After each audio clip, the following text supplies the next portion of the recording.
Hello students, welcome back to my classes channel. तो dear students, आज की इस वीडियो में हम पढ़ाने वाले हैं बहादुर कहानी, जो आपके बोर्ड एग्जाम के लिए बहुत ही इंपॉर्टेंट है। तो स्टूडेंट्स, आपके बोर्ड एग्जाम में यह कहानी इस प्रकार से आएगी। तो स्टूडेंट्स, ये क्लास 12th बोर्ड एग्जाम का हिंदी का पेपर है। इसमें क्वेश्चन नंबर 6 में दिया हुआ है, ध्रुव यात्रा अथवा बहादुर कहानी के उद्देश्य पर प्रकाश डालिए।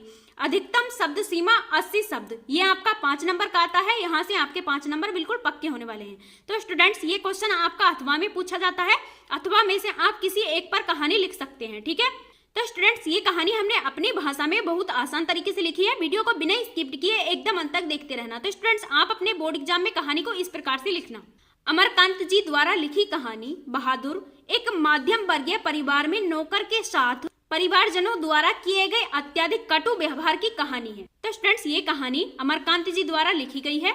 बहादुर एक मध्यम वर्गीय परिवार में नौकर के साथ परिवारजनों द्वारा किए गए अत्यधिक कटु व्यवहार की कहानी है। कटु व्यवहार यानी बुरे व्यवहार की कहानी है। यानी बहादुर नेपाल का 12-13 साल का लड़का है। यानी बहादुर नेपाली लड़का है और जिसकी उम्र 12-13 साल की है, ठीक है। इसलिए इसमें कहा गया है बहादुर नेपाल का 12-13 साल का लड़का है, जो अपनी माँ के दुर्व्यवहार से तंग आकर घर छोड़कर शहर चला जाता है। यानी उसकी माँ उसके साथ दुर्व्यवहार करती है, इसलिए वो तंग आकर घर छोड़कर शहर चला जाता है और निर्मला के परिवार में नौकर रख लिया जाता है।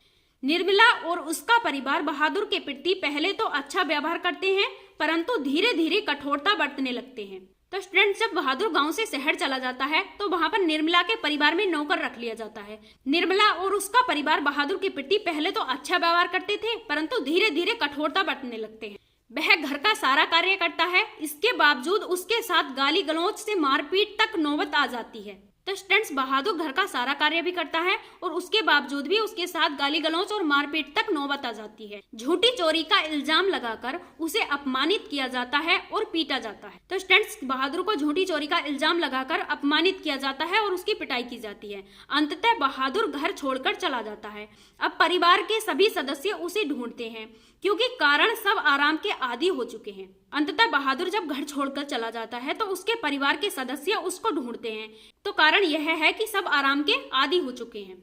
बहादुर की उपयोगिता देखकर सभी अब अपना घरेलू कार्य करने से घबराते हैं। यानी बहादुर घर का सारा कार्य करता था, यानी उसकी उपयोगिता को देखकर सभी अब अपना घर का कार्य करने से घबराते हैं। बहादुर के घर छोड़ जाने से सभी पश्चाताप करते हैं तथा अच्छा व्यवहार करने की सोचते हैं। यानी बहादुर के घर छोड़ जाने के बाद घर के सभी सदस्य पछताते हैं और दुखी हो जाते हैं तथा अच्छा व्यवहार करने की सोचते हैं। परंतु अब पछताए होत क्या, जब चिड़िया चुग गई खेत। यानी अब पछताने से क्या होता है, जब चिड़िया चुग गई खेत।